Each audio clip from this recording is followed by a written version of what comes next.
एक उदाहरण पाहूया. एक व्यक्ती आपल्या पगाराचा 2/5 भाग घर भाडे, 3/10 भाग किराणा, 1/8 भाग प्रवासावर खर्च करतो आणि शेवटी त्याच्याकडे 1400 रुपये शिल्लक राहतात. तर तो व्यक्ती किराणावर किती खर्च करतो, किंवा तो व्यक्ती प्रवासावर किती खर्च करतो, किंवा त्या व्यक्तीचा एकूण पगार किती, असा कुठल्याही प्रकारचा आपला प्रश्न पडू शकतो. हे एका प्रश्नावर जर विचारले जरी असले तर किराणावरचा आधारित, तरी हे 3 ते 4 प्रकारचे प्रश्न आपल्याला पडू शकतात. मग हे गणित करत असताना एक्स मानून काढलं तर क्रिया फार मोठी होती. एक्स वगैरे मानायचं नाही. एक्स मानल्यावर तुम्हाला समीकरण तयार करावं लागते. एक्स न मानता तयार करता येते. पहिल्यांदा जेव्हा अशा प्रकारचं गणित येते त्या गणितामध्ये एक गोष्ट लक्षात ठेवायची की दिलेले सर्व अपूर्णांक हे छेदाधिक अपूर्णांक आहेत. दिलेले सर्व अपूर्णांक कोणते? छेदाधिक अपूर्णांक आहेत. त्याच्यामुळं आपल्याला हे काढत असताना पहिल्यांदा या सर्व छेदाधिक अपूर्णांकांची बेरीज करून घेऊया. हे जे खर्च आहेत त्या खर्चांची आपण काय करूया? बेरीज करूया. बघा, 3/10 भाग, 1/8 भाग आणि 2/5 भाग या सगळ्यांची बेरीज केली.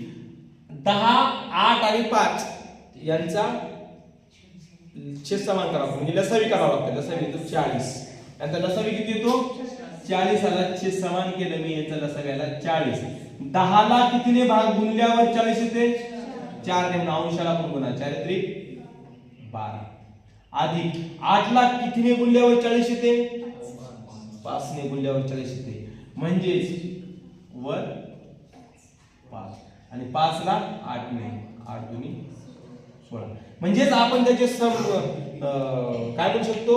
सममूल्य अपूर्णांक घेतले.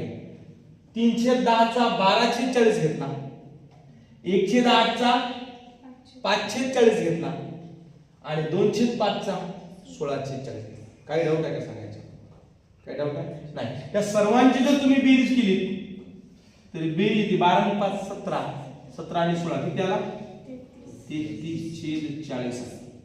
म्हणजे एक लक्षात ठेवायचं, आता त्याचा एकूण पगार 40. त्याचा एकूण पगार किती झाला? 40. त्याचा एकूण पगार झाला मित्रांनो.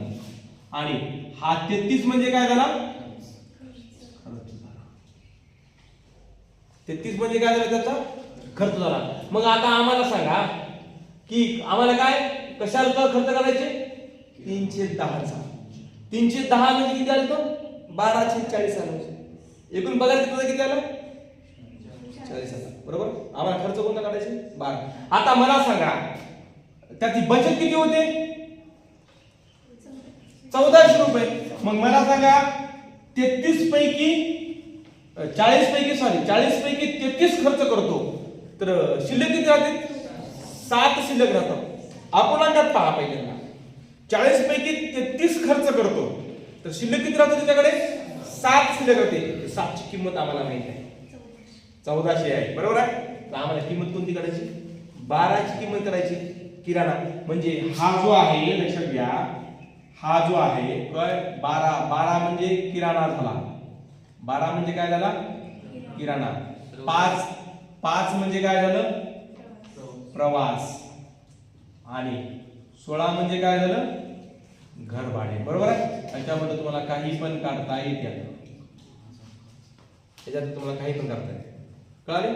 मग आता काय शिल्लक? आम्हाला डायरेक्ट काढा. आता काय विचारले? किराणा. म्हणून जर 7 ला 1400 आले, 7 ला 1400 कळते कसं घेतलं? कारण खर्च एवढा झाला. 40 पैकी 33 खर्च करतो, शिल्लक 7 आहे. म्हणजे 7 शिल्लक म्हणजे 1400 रुपये. 7 ला 1400 तर काय? 12 वर किती? साधं गणित आहे बघा. 7 ची दुप्पट 14, 12 ची दुप्पट 2400 रुपये. एवढ्या सोप्या प्रकारे तुम्हाला उत्तर काढता येईल. पद्धतीने जा. 12 गुणिले 1400 भागिले 7. 7 1 7, 7 2 14, 12 2 2400. हा आला किराणा. त्याचा एकूण पगार पण तुम्हाला काढता येते. 7 ला 1400 तर 40 ला किती आलं?